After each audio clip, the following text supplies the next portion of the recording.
मंगलाचरण के लिए सभी हाथ जोड़ लीजिए। नमो अरिहंताणं, नमो सीताणं, नमो आयिरियाणं, नमो उवझायाणं, नमो लोये सवसाहुणं। तीन भुवन में सार, वीतराग विज्ञानता, शिव स्वरूप शिवकार, नमो त्रियोग संहारी के।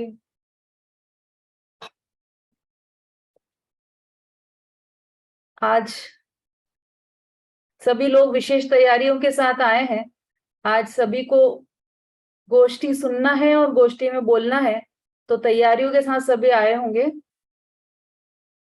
गोष्ठी का हम प्रारंभ करते हैं। समय हो गया है हमारा, इसलिए जितने भी लोग आए हैं अभी हम गोष्ठी का प्रारंभ करते हैं। छहडाला एक ऐसा ग्रंथ है जो जन जन का प्रिय है।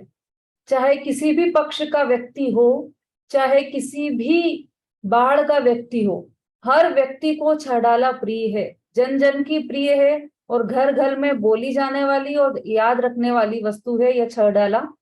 ऐसी छहडाला का हम अध्ययन कर रहे हैं और उसमें पहली ढाल की गोष्ठी यहाँ पर आज संपन्न होने जा रही है। सर्वप्रथम इस ढाल की मंगलाचरण के लिए मैं आमंत्रित कर रही हूँ श्रीमती नीतू जी जैन। हैंड रेस करें ताकि मैं उन्हें अनम्यूट कर सकूं।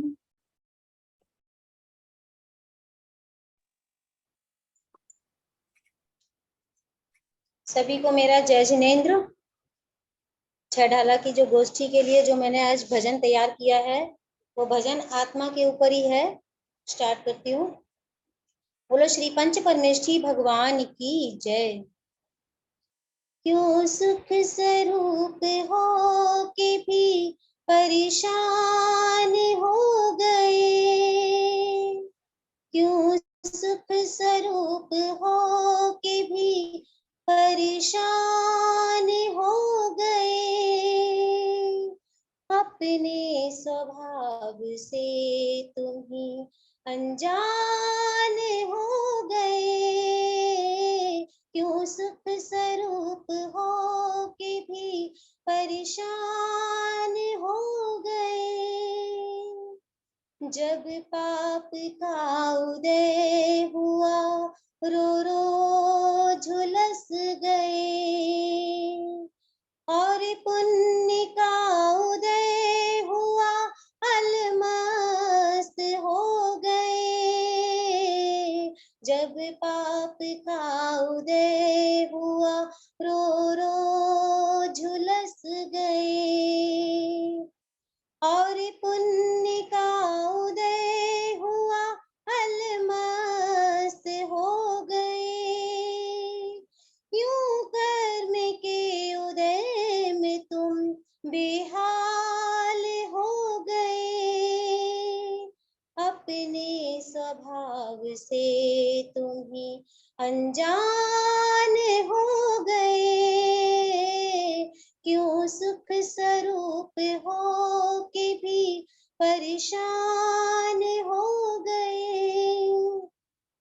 अपना यहाँ न कोई अपने को जान ले, पर्याय नाशवान है जिनवर की मान ले।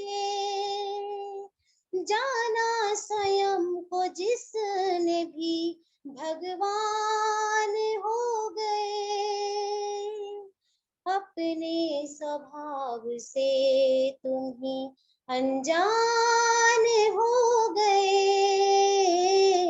क्यों सुख स्वरूप हो के भी परेशान हो गए। बोलो श्री सिद्ध परमेष्ठी भगवान की जय। बहुत बढ़िया, बहुत सुंदर, बहुत अच्छे भाव भी हैं भजन में और बहुत अच्छे स्वर में मंगलाचरण प्रस्तुत किया नीतू जी ने। हाँ रेखा जी, क्या बोलना चाह रहे हैं आप? दीदी मेरे मंदिर में भजन है, मुझे वहां जाना है, पहले आप मेरा सुन लीजिए। हाँ हाँ, अभी लेते हैं एक विशु जी का सुन लेते हैं मंगलाचरण की गाथा का, उसके बाद फिर आपका ही लेंगे। हाँ, और अब हम प्रारंभ करते हैं हमारी गोष्ठी। खड़ाला ग्रंथ का प्रारंभ किया है पंडित दौलत राम जी ने मंगलाचरण के द्वारा। अब इस मंगलाचरण की क्या विशेषता है? मंगलाचरण तो प्रत्येक ग्रंथ में होता है, प्रत्येक सभा के प्रारंभ में मंगलाचरण किया जाता है, लेकिन छड़ाला का मंगलाचरण कुछ विशेष है, कुछ अलग हटकर है। क्यों है ये बताने आ रही है श्रीमती विशु जी जैन। जय जिनेन्द्र दीदी, जय जिनेन्द्र सभी को।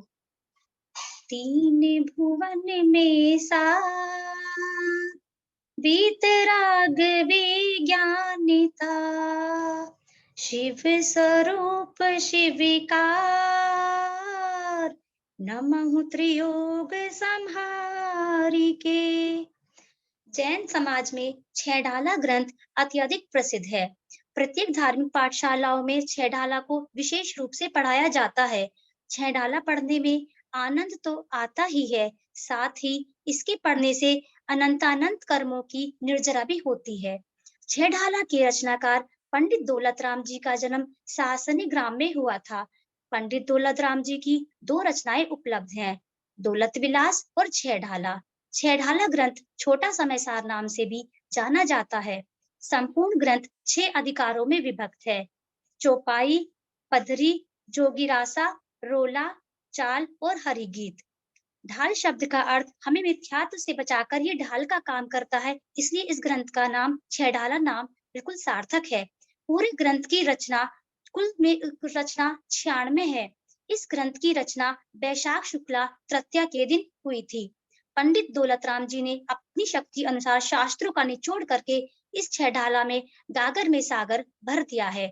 मंगल कहते किसे हैं? जो सुख को लाता है उसे मंगल कहते हैं, जो पाप को गलाता है उसे मंगल कहते हैं। मंगलाचरण किसे कहते हैं? मंगल रूप आचरण को मंगलाचरण कहते हैं। ग्रंथ का प्रारंभ करते हुए ग्रंथकार कविवर पंडित दौलत राम जी ने वीतराग विज्ञानता को नमस्कार किया है। अगर हम कहें जैन धर्म कैसा है, तो जैन धर्म वीतराग विज्ञान में है। वीतराग विज्ञानता विज्ञान में कहो, चाहे सम्यक दर्शन, सम्यक ज्ञान, सम्यक चारित्राणी कहो, एक ही बात है। वीतरागता तो शब्द है जिसमें सम्यक दर्शन और सम्यक चारित्र गर्भित है, और विज्ञानता मतलब सम्यक ज्ञान, विशिष्ट ज्ञान, केवल ज्ञान। तो वीतराग विज्ञानता मतलब सम्यक दर्शन, सम्यक ज्ञान, सम्यक चारित्राणी मोक्ष मार्ग। वीतराग विज्ञानता का अर्थ आत्मा के आश्रय से प्रकट होने वाली शुद्ध प्रवृत्तियां हैं। यही वीतराग विज्ञानता आनंद स्वरूप है, मोक्ष को देने वाला है। इसलिए पंडित दौलत राम जी मन वचन काय को एकाग्र करके वीतराग विज्ञान रूप अर्थात राग द्वेष रहित केवल ज्ञान को मंगलाचरण रूप में नमस्कार करते हैं। धन्यवाद।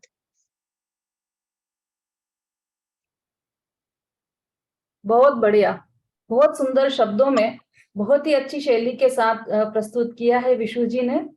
इन्होंने बताया कि छड़ाला पढ़ने से अनंत अनंत कर्मों की निर्जरा हो जाती है। थोड़ी सी विचित्र लग सकती है बात, लेकिन इसे आप इस एंगल से समझें कि छड़ाला पढ़ें और उसे परिणमित करें तो अनंत अनंत कर्मों की निर्जरा हो सकती है। उसे परिणमन में लाएं तो अनंत अनंत कर्मों की निर्जरा हो सकती है। सुनने से मात्र यहाँ पर केवल कर्ण इंद्रिय से सुनना इतना नहीं लेना है। सुनने का मतलब है समझना और उसको परिणमन करना, उस अपेक्षा से यहाँ बात है। बहुत सुंदर विशु जी। और अभी हम अगला लें, उससे पूर्व रेखा जी है हमारे बीच, पहले इनका ले लेते हैं। नरक गति में क्या क्या दुख है, नरक गति विषय है ना आपका?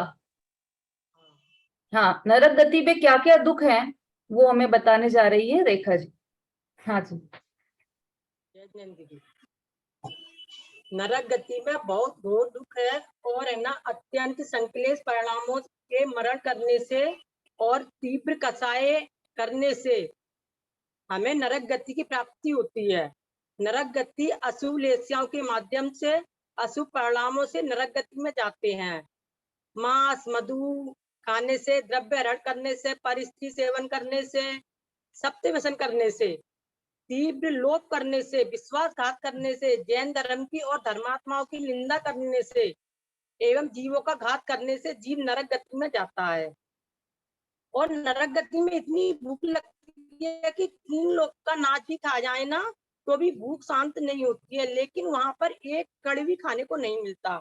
और नरक गति में इतनी प्यास लगती है कि सिंधु नीर का पानी जो पूरा सागर भरा हुआ है उसको अपन पी जाएंगे, उससे उसको पीने से भी अपनी प्यास नहीं बुझेगी। और लेकिन वहां पे एक बूंद पानी का भी नहीं मिलता है। और नरक 7 होते हैं। पहला, दूसरा, तीसरे नरक में बहुत गर्मी होती है। इतनी गर्मी होती है कि लोहा का पिंड यानी कि गोला भी पिघल जाता है। और वहां पर नरक में इतनी सर्दी होती है कि लोहा का पिंड भी वो सर्दी के कारण वो भी पिघल जाता है। और 5वें और 7वें नरक में ऊपर ऊपर तीव्र गर्मी और नीचे नीचे तीव्र ठंड होती है। 6वें और 7वें नरक में ठंड ही ठंड होती है।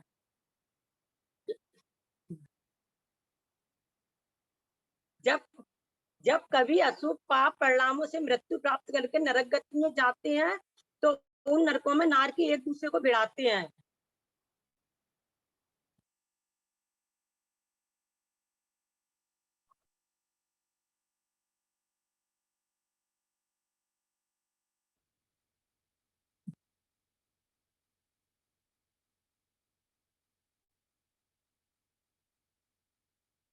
हाँ बोलिए।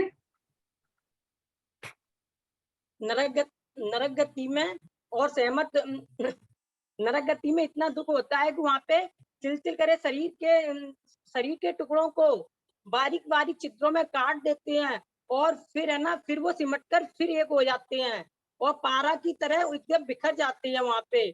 और फिर वो सारे एकत्रित करके फिर इकट्ठे हो जाते हैं और ना नरक गति में कढ़ाई में डाला जाता है।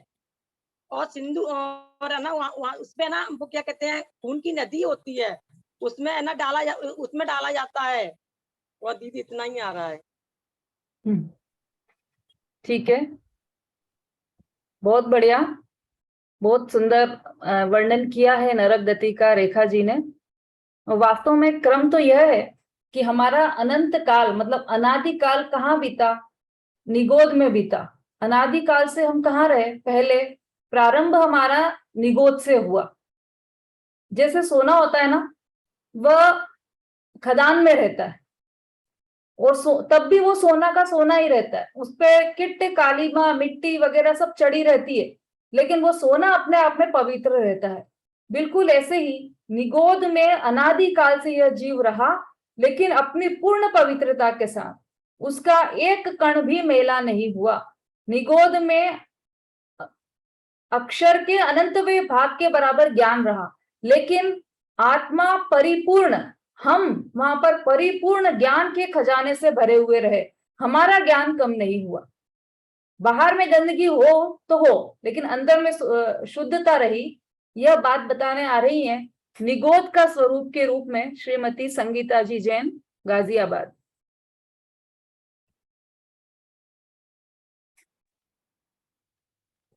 जय दीदी, जय सभी को। सास ब्रह्मन की है बहु कथा, पे कछु कही कही मुनि था। काले अनंत निगोद मझार, बीत्यो एक इंद्रिय तनधार। सास उस संसार भ्रमण की कहानी बहुत बड़ी है, बहुत बड़ी, मतलब कहानी बहुत लंबी है, बहुत बड़ी है। फिर भी इस प्रकार मैं कुछ थोड़ी कहना चाहता हूँ। आचार्य पंडित दौलत राम जी कहते हैं कि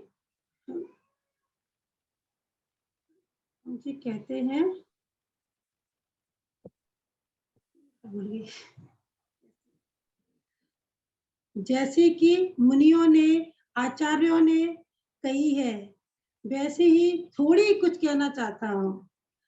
और फिर इस जीव ने अनंत काल तक निगोद में बिताया, वहां पे एक इंद्रिय शरीर धारण किया।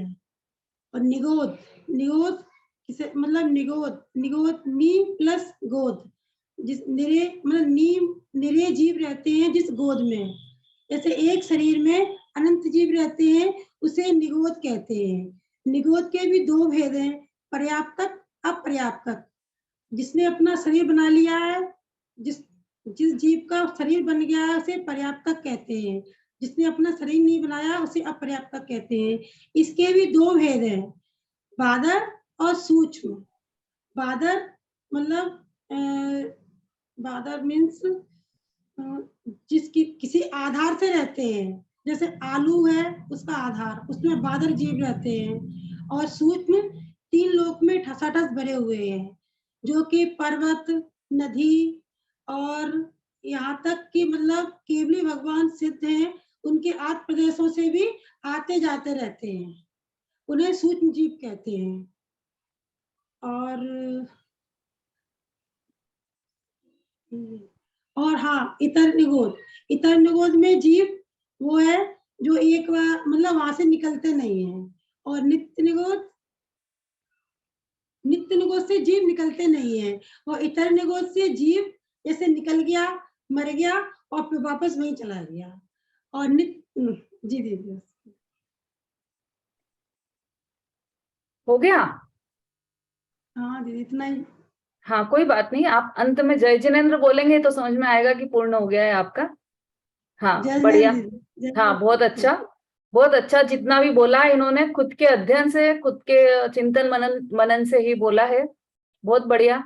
जो लोग वीडियो पर नहीं है वो डिजिटली भी ताली बजाकर अपना समर्थन जाहिर कर सकते हैं, और जो वीडियो पर है वो तो ताली सबको बजाना ही है, उत्साहवर्धन तो सबका करना ही है।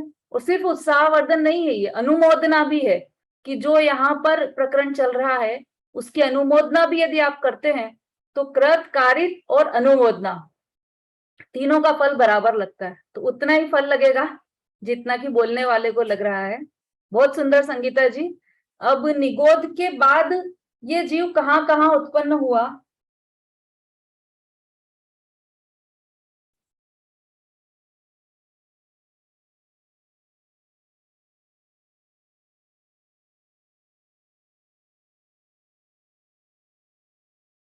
उससे पूर्व हमें गुरु ने क्या शिक्षा दी और हमारे संसार परिभ्रमण का क्या कारण है, यह बताने आ रही हैं श्रीमती समता जी जैन।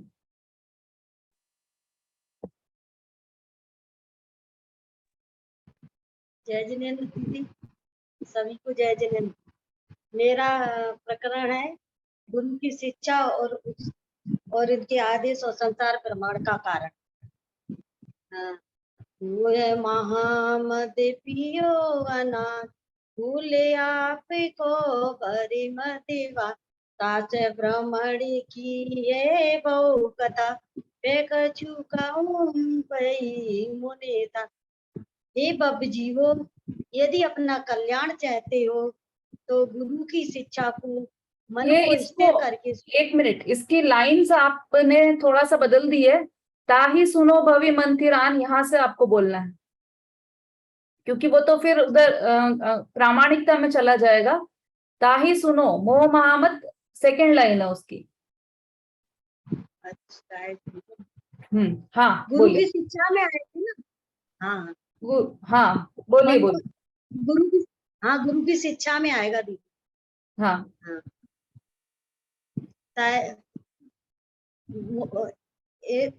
ए बब जीव, यदि अपना कल्याण चाहते हो तो अपनी मन को स्थिर करके गुरु की शिक्षा को सुनो। जिस प्रकार मनुष्य तेज शराब पीकर चकचूर होकर इधर उधर डगमगा कर गिरता है, उसी प्रकार ये जीव अनादिकाल से मोह में फंसकर और अपनी आत्मा को भूलकर चारों गतियों में भटक रहा है। अगर तुम्हें हित चाहिए, गुरु जी कह रहे हैं, यदि तुम्हें हित चाहिए, अपना कल्याण चाहिए और अपना अहित ना चाहिए हो, तो अनंत काल से लेकर ही यदि अपना हित चाहते हो तो गुरु की शिक्षा को मन को स्थिर करके देखो, और मन मन को स्थिर करके देखो और फिर सुनो। मन को स्थिर करके, जैसे प्रियवान संसार की प्रिय वार्ता मन स्थिर करके सुनता है, इसी प्रकार तुझे तेरे हित की इच्छा होवे।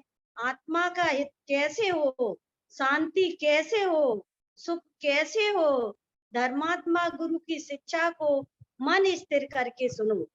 जैसे बाह्य लोक में अपन कोई चाह होती तो उसको बड़े ध्यान से सुनते, अगर अपने कल्याण की इच्छा चाहना हो तो गुरु की बात को स्थिर करके सुनो। जैसे जैसे शराब पीकर व्यक्ति हैरान होता है, वैसे ही ये महान मिथ्यात रूपी शराब पीकर ये मेरी स्त्री, ये मेरे पुत्र, ये मेरा शरीर, ये मेरा मकान, ये मेरा धन, ये मेरी दौलत, ऐसे भटक कर ये अनंत संसार भटक रहा है। अगर तुमको अनंत संसार नहीं भटकना हो तो अपना आत्मा का कल्याण करना हो तो गुरु उपदेश को ध्यान से सुनकर, गुरु कह रहे कि बाहर में सुख नहीं है, सुख अपने में ही है, और सुख अनंत काल के लिए आपको सुखी होना है तो एक अपना आत्म कल्याण के अलावा और कहीं सुख मिलेगा नहीं। आप कहीं भी चले जाना, चाहे तीर्थों में चले जाना, चाहे क्षेत्रों में चले जाना, चाहे कुछ भी कर लेना, केवल एक अपने आत्मा का कल्याण सम्यक दर्शन नहीं किया तो सुख की प्राप्ति नहीं होगी। इस प्रकार मेरी बात को पूरा करके जय जय। बहुत सुंदर, बहुत बढ़िया। आपने भी पूरे अपने चिंतन मनन से ही यहाँ पर ये वक्तव्य प्रस्तुत किया और बिल्कुल फ्लुएंटली, बिना रुकावट के बहुत सुंदर आपने वक्तव्य प्रस्तुत किया। वास्तव में ऐसा ही है, डॉक्टर की बात सुनते हैं ना हम ध्यान से, क्यों सुनते हैं? क्योंकि हमें पता है कि जो हमें रोग हो गया है उसका इलाज डॉक्टर साहब ही बता सकते हैं। उस रोग से मुक्त होने के लिए हम डॉक्टर साहब की बात ध्यान से सुनते हैं। ऐसे यहाँ पर गुरु शिक्षा सुनने का आदेश दिया है, क्योंकि यदि अपना भला चाहते हो ताहि सुनो भवि मन थिर आन। जो चाहो अपनो कल, अपना कल्याण करना चाहते हो, अपना भला चाहते हो तो गुरु शिक्षा को ध्यान से सुनो। फिर क्या शिक्षा है? तो उसमें सबसे पहले निगोद की चर्चा की कि अनंत काल से हम निगोद में रहे। उसके बाद क्या हुआ? निगोद से निकलने के बाद हम कहाँ गए, ये बताने आ रही हैं श्रीमती रागिनी जी भिंड।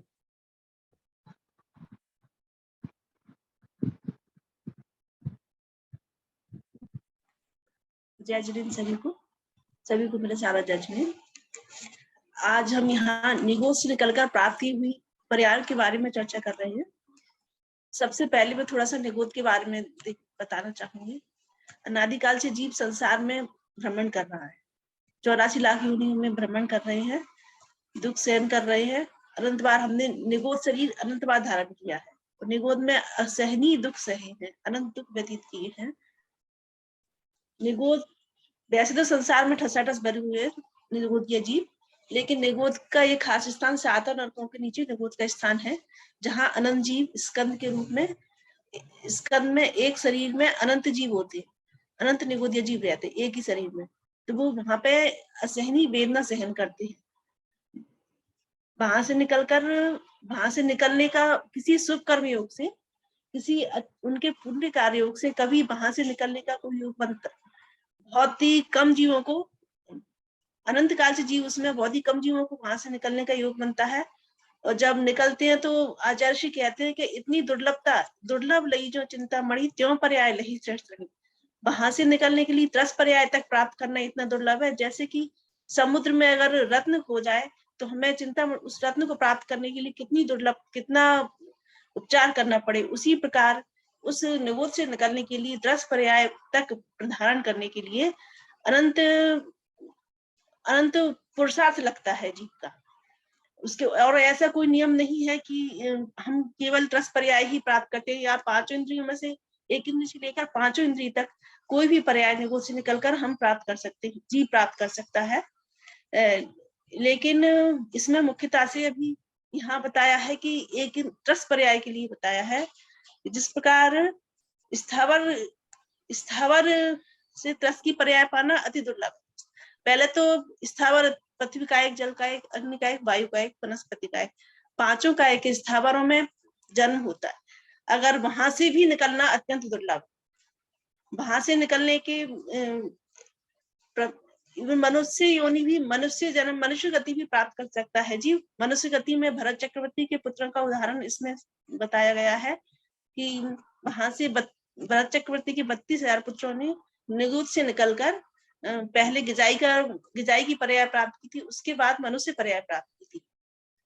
तो ऐसा नहीं है कि वो एक इंद्रिय या 2 इंद्रिय में ही, 5 इंद्रिय में से कोई सी भी इंद्रिय प्राप्त कर सकते हैं, लेकिन वहां से निकलना अति दुर्लभ है, ये आचार्य श्री ने बताया है। इसी को कहकर मैं अपनी बात का विराम दूं। हाँ, बहुत बढ़िया, बहुत सुंदर, आपने भी अच्छा विस्तार किया है। निगोद से निकलकर क्या क्या पर्याय प्राप्त की गई, ये हमने देखा। निकसी भूमि जल पावक भयो, पवन प्रत्येक वनस्पति थयो। और उसके बाद असंगी पंचेंद्री भी बना निगोद से निकलकर, ये सब पर्याय प्राप्त की। देखिए, जिस विषय में, जिस लाइन में आपको थोड़ा भी कंफ्यूजन हो, वो आप यहाँ प्रस्तुत नहीं करें। जितना आगम के आधार से बोल सकते हैं उतना ही बोलें, है ना। अगर नहीं बोलने में बुराई नहीं है, लेकिन आगम विरुद्ध हमारा एक भी कथन नहीं होना चाहिए, इस बात का विशेष ध्यान रखें। मतलब आप कंफर्म होना चाहिए कि हाँ, ये इस शास्त्र में लिखा है। ठीक है, चलिए, बहुत बढ़िया रागिनी जी। और अब निगोद से निकलकर एक इंद्रिय स्थावर की पर्याय धारण की, फिर वहां से लट पिपिल अली बना, मतलब 2 इंद्रिय, 3 इंद्रिय, 4 इंद्रिय बना। उसके बाद संगी और असंगी पंचेंद्रिय बना। तो फिर वहां पर तिर्यंच गति में उसने अनेक दुख पाए, मतलब हमने अनेक दुख पाए तिर्यंच गति में। क्या क्या दुख पाए वो हम देखते हैं। तिर्यंच गति का स्वरूप रूबी जी जैन, हैंड रेस कीजिए। हाँ,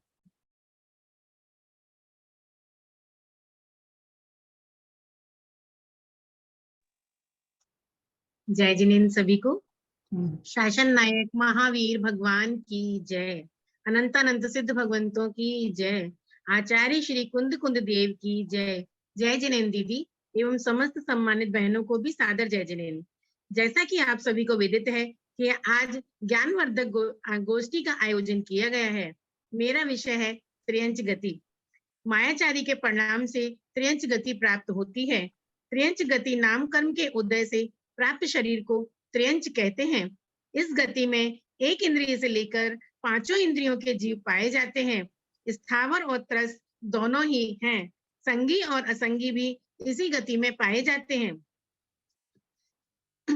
निगोद तथा सम्मोचन जीव भी त्रियंच गति के ही जीव हैं। इस जीव ने अनादिकाल से बहुत समय इसी गति में व्यतीत किया है। जैसा कि पंडित दौलत राम जी ने छहडाला ग्रंथ में बताया कि अनंत काल निगोद में बिताकर यह जीव चिंतामणि रत्न के समान दुर्लभ त्रस पर्याय धारण करता है। जैसे जैसे इंद्रियां बढ़ती जाती हैं, मिथ्यात्व या अज्ञानता के कारण दुखी और दुखी और दुखी होता जाता है। इसको ऐसे समझें कि पहले केवल स्पर्शन इंद्रिय थी, तब सोचा करता था काश चल पाता, कुछ खा पाता। जब लट आदि बना तो खाता ही रहा। फिर चीटी आदि बना तो घ्राण इंद्रिय में ऐसा फंसा कि जहां भी चीनी रखी हो सूंघते हुए वहीं पहुंच जाना। फिर चक्षु इंद्रिय के मोह में ऐसा फंसा कि पतंगा दीपक की लौ पर ही मरा। जब इंद्रियों की पूर्णता हुई तो मन बिना होकर बहुत दुख सहन किए, और यदि मन भी मिला तो उसका सही उपयोग नहीं किया। शेर आदि की क्रूर पर्याय में या तो शिकारी का शिकार बना या निवल पशुओं को क्रूरता पूर्वक मारा। यदि निवल पशु बना तो छेदन, भेदन, भूख, प्यास, मालिक की मार, मांसाहारी मनुष्यों का भोजन बना। ये जो पश्मीना की शॉल, कश्मीर की शॉल पहनते हैं ना, नवजात भेड़ के बाल उतार लिए जाते हैं जिससे उसकी चमड़ी उधर जाती है। महंगे महंगे लेदर की वस्तुएं जीवित पशु की खाल उतारते हैं। इस प्रकार जन्म मरण और शरीर संबंधी अनेक दुख को यह जीव दुखी होकर भोगता है, और वहां से संकलेशित परिणाम होने पर रो रो कर मरता है और नरक में जाता है। संयोग सुख दुख का कारण नहीं, पर में एकत्व बुद्धि द्वारा इष्ट और अनिष्ट पना मानकर दुखी होता है। चारों गतियों के दुख संयोग के ही दृष्टि से बताए गए हैं। हमने तो घूमी चारों गतियां, न मानी जिन्नी वाणी की बत्तियां। अब पूरा भजन नहीं करूंगी, केवल त्रियंच गति की बात करेंगे। पशु तनि पाया बहु दुख पाया, बोझा ढोया भूखा सोया, असुअन से भरी आई अखियां, न मानी जिन्नी वाणी की बत्तियां। अब ना घूमेंगे चारों गतियां, मानेंगे जिन्नी वाणी की बत्तियां। इन्हीं शब्दों के साथ अपनी वाणी को विराम देती हूँ। जिनवाणी माँ की जय। जय जिनेन्द्र सभी। बहुत सुंदर, बहुत बढ़िया, बहुत अच्छी बातें आपने रखी यहाँ पर सबके समक्ष। एक तो बिल्कुल प्रॉपर वे में बिल्कुल आपने लिख कर रखा कि किसके बाद क्या लेना है। बहुत बढ़िया, बहुत अच्छा चिंतन, और आपका स्वर भी, आवाज भी बहुत अच्छी आ रही थी यहाँ तक। बहुत सुंदर रूबी जी। तिर्यंच गति का ही स्वरूप समझाने और आ रही हैं श्रीमती साधना जी जैन।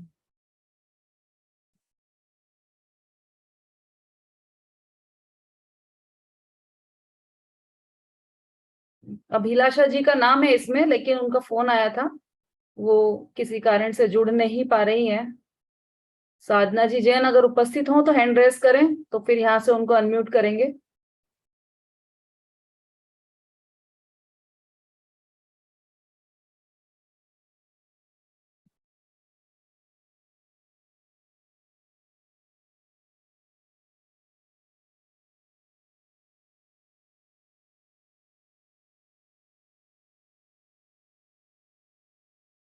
चलिए कोई बात नहीं।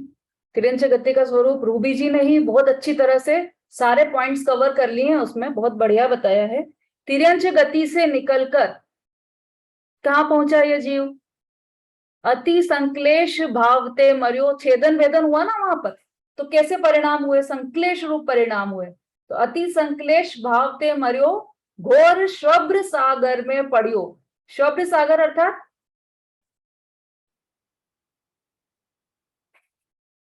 शुभ्र सागर अर्थात नरक गति में, नरक गति में गया। अब नरक गति का स्वरूप क्या है वह बताने आ रही हैं रेखा जी भिंड।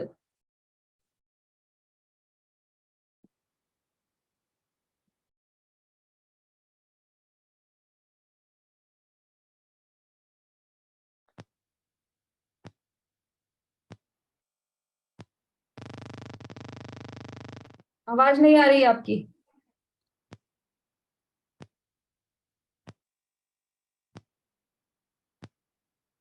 कनेक्शन चेक कीजिए आपका।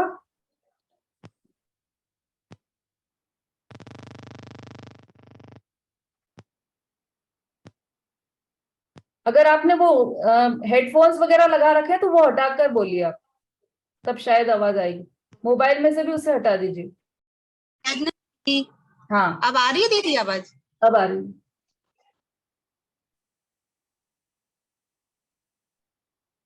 नरक में नारकी जीवों का जन्म उत्पात सैया पर होता है। इस चतरा पृथ्वी के नीचे 6 राजू में 7 नरक हैं। उनमें उत्पन्न होने वाले जीवों नारकी कहते हैं, जीवों को नारकी कहते हैं। इन नारकी जीवों का शरीर वैक्रेक होता है, इसलिए वह एक अंतः मुहूर्त में ही पूर्णावयव हो जाता है। इन नारकियों के जन्म स्थान नरक 84 लाख बिलों के ऊपर होते हैं। जन्म स्थानों के आकार कुंभी, मुद्गर, मृदंग, भस्मा, धौकनी, टोकनी आदि के समान अशुभ और भयानक है। जन्म स्थानों के मुख नीचे की ओर होते हैं। नारकी उत्पन्न होने के साथ ही नीचे बिलों में गिरते हैं। उन नरक बिलों में शरीरों की दुर्गंध की अपेक्षा अंतगुड़ी अधिक दुर्गंध होती है। वहां की भूमि अधिक जहरीली होती है। उसे छूने मात्र से हजारों बिच्छुओं के एक साथ काटने से भी अधिक वेदना होती है। जहरीली भूमि तथा तीक्ष्ण आयुधों की वेदना को सहन नहीं कर सकने के कारण एकदम वो उछलकर प्रथम नरक में 7 योजन और 6500 धनुष प्रमाण ऊपर उछलता है नारकी जीव। आगे नरकों में उछलने का प्रमाण उत्तरोत्तर दूना दूना होता है। जब नया नारकी अधम दशा होकर नीचे गिर जाता है तब पुराने नारकी उन नवीन नारकियों को देखकर धमकाते हुए उस पर टूट पड़ते हैं। कोई उसे धधकती हुई भट्टियों में झोंक देते हैं, कोई उबलते हुए तेल के कड़ाहों में डाल देते हैं। इस प्रकार वह नारकी इन असंख्य दुखों से मरणासन हो जाते हैं। तो अपने प्राण